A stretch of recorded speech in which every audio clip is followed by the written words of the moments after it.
Well, I hope you liked the last two. This is the Resilient Entrepreneur Podcast number 22, being brought to you by Kevin Johnson of Leverage Consulting. But maybe you already knew that. Today's topic is one that I'm sure some of you have had the experience of what I'm talking about, and it might even be an interesting pill to swallow if you recognize it going on where you work or where you own or where you manage. So today's is about results versus busyness, because it could be that we recognize, and I think it's usually easier to see it when we are the consumer, when we are the customer, when we're looking for that product or service. It's easy to see it in others, where we start looking at, we approach someone, we want a product or a service, and I've even got a couple examples here. So think about you and your family, you want to go out to eat, and you get seated at a restaurant, and your waiter or waitress are running around. They're frazzled. They look like they just got interrogated or something, and they're just look like they're in another dimension or something, and they're not with it. And you ask for a drink refill, and 15 minutes later, everyone's sitting there parched. Well, in the end, yes, I understand you're super busy, but my drinks are dry, and so am I. So, results versus busyness. Another one might be is if you were, and this might be interesting because I'll play this one both ways, what if you were going to the dental office?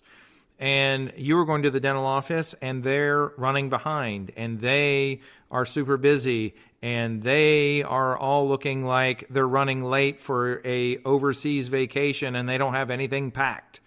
Okay, they're running behind and looking really frazzled. And ultimately, the only thing you care about is being seen on time. Before anything else up to that point, the only thing you really care about is, I want to be seated on time. And if we flip the tables, let's just say you worked in a dental office, and we talk about the busyness or the results. And it could be that, yes, we were on the phone all day. Yes, we rearranged the supply closet for the 14th time and not being disrespectful, but I think we all get distracted in doing things throughout the day, whether I'll help you, I'll help you, I'll help you. And maybe we didn't prioritize our own responsibilities throughout the day, and tomorrow's schedule is empty. There's nothing there. So I'll take that same example and I will flip the tables.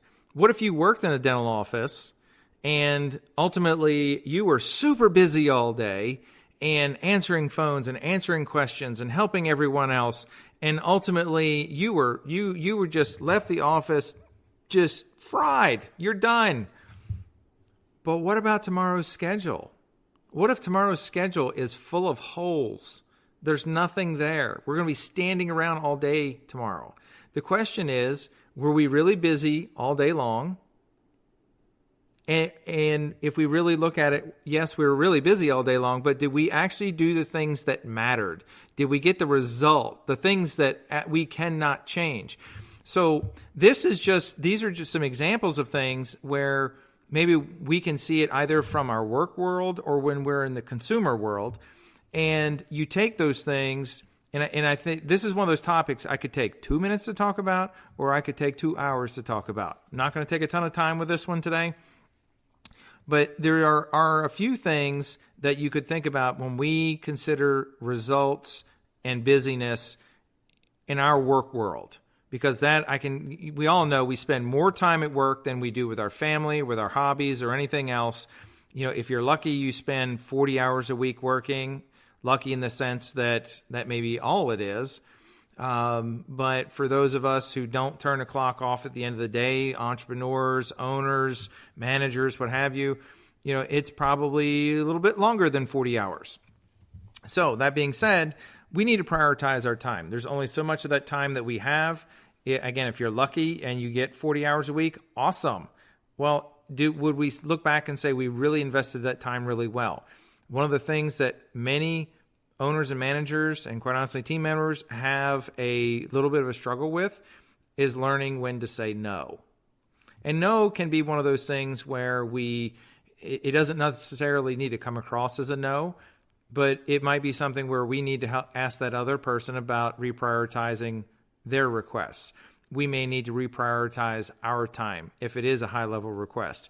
It might be something that maybe I don't drop everything and do it now. Maybe I rearrange their priorities and I'll do it end of day, or I'll do it tomorrow. So I can prioritize the one thing that no one else in this office, no one else in this business does, and that's filling tomorrow's schedule. Or if it's filling drinks for one of my customers, it's about prioritizing the things that only you can do and the things we can't go back and retrieve, like time. So then the other question is, how well do we leverage ourselves? And leveraging ourselves might come through making that same request of other people. So when someone comes to us, do we do the same of others? Do we ask them for help as well? Do we ask someone else to take on part of our responsibility so we can focus on filling a schedule? Or do we ask their assistance in doing some of our other responsibilities throughout the course of the day, end of day, anything else? That is one example of leveraging ourselves. Another way of leveraging ourselves might be technology. Technology is a beautiful thing. It can also be an albatross in the sense that it can tether you to a desk, or it can be this incessant thing that we have that just doesn't leave us alone. You may have an email that comes in every 5 minutes. It's great to feel popular, but if you feel like you have to answer them as they come in, you'll never get to the priorities in your day. So being able to leverage ourselves through other people on our team, being able to leverage ourselves through technology, so again, we can focus on, and maybe this is a good exercise, is to figure out what are truly the only things that you can do in your business or your practice. What are the things that there's no one else charged with doing those things on a day-to-day basis under normal circumstances? So whether that's filling a schedule or collecting money or sales or anything else, what is it that only you do? Because that's where your priorities lie. And then the other is for you to oversimplify things. And it's really an extension of leveraging yourself. You really need to oversimplify your job, your role, your responsibility. All too often, I see clients where they come up with this long list of responsibilities where I will politely say come up with a lot of excuses as to why they are spread so thin. But when we really oversimplify our day, it's interesting to see reactions, and I'm curious to know what your reaction would be to this. So in a medical, dental, surgical office, I really give my clients just a few things. I can boil everyone's job description down to a very few things. The first is, if we said this was a medical, dental, or surgical office, is that our doctor runs on time. Now, we could take the same thing and apply it to pretty much any business in one way, shape, or form.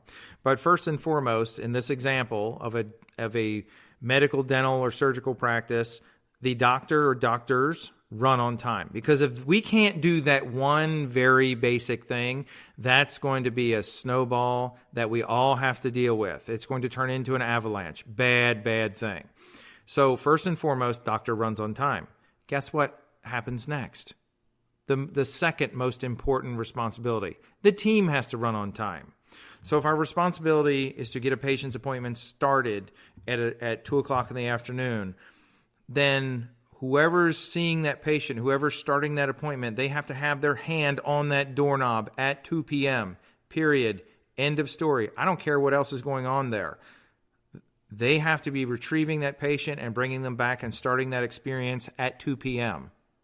That's all that matters, once I know my doctor is running on time.